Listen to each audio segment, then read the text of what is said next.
Viewers, welcome back to my channel Basundhara's recipe. আজকে আমি আপনাদের সামনে কাঁঠাল বিচির অন্যরকম একটি ভর্তা রেসিপি নিয়ে হাজির হলাম। আমার আজকের রেসিপি হচ্ছে সরষে দিয়ে কাঁঠাল বিচির ভর্তা রেসিপি। যারা শুটকি পছন্দ করেন না তাদের জন্য এই রেসিপিটি খুবই উপকারী। চলুন সবাই রেসিপিটি শুরু করি। রেসিপির জন্য এখানে নিয়েছি আমি কাঁঠাল বিচি। কাঁঠাল বিচিগুলোকে আমি ভেজে নেব। চুলাটাকে মিডিয়াম টু লো আঁচে রেখে কাঁঠাল বিচিগুলোকে ভেজে নেব। ধৈর্য সহকারে বাছতে হবে, না হলে বিচির ভিতরটা হবে না। বাছতে বাছতে একটা পর্যায়ে গিয়ে দেখবেন বিচিগুলো নরম হয়ে গেছে। একটা বিচি আপনারা ভেঙে দেখলেই বুঝতে পারবেন। আমার বিচিগুলো হয়ে গেছে,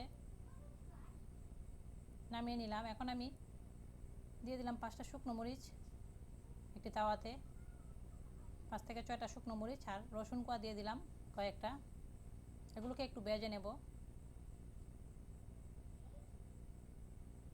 এখন নামিয়ে নিচ্ছি।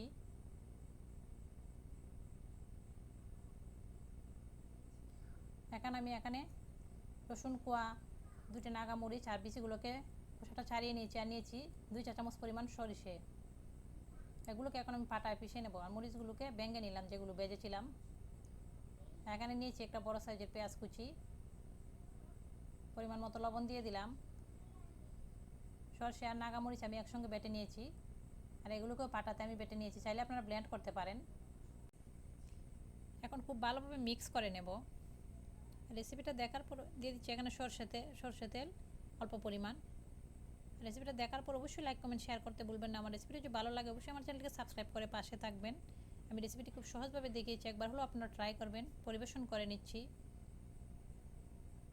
রেসিপিটা খেতে খুবই টেস্টি হয়েছে। আপনারা একবার হলেও ট্রাই করবেন, তাহলে বুঝতে পারবেন রেসিপিটা কত টেস্টি হয়েছে। সবাই ভালো থাকবেন। আজকের মতো এখানেই বিদায় নিচ্ছি। Bye bye.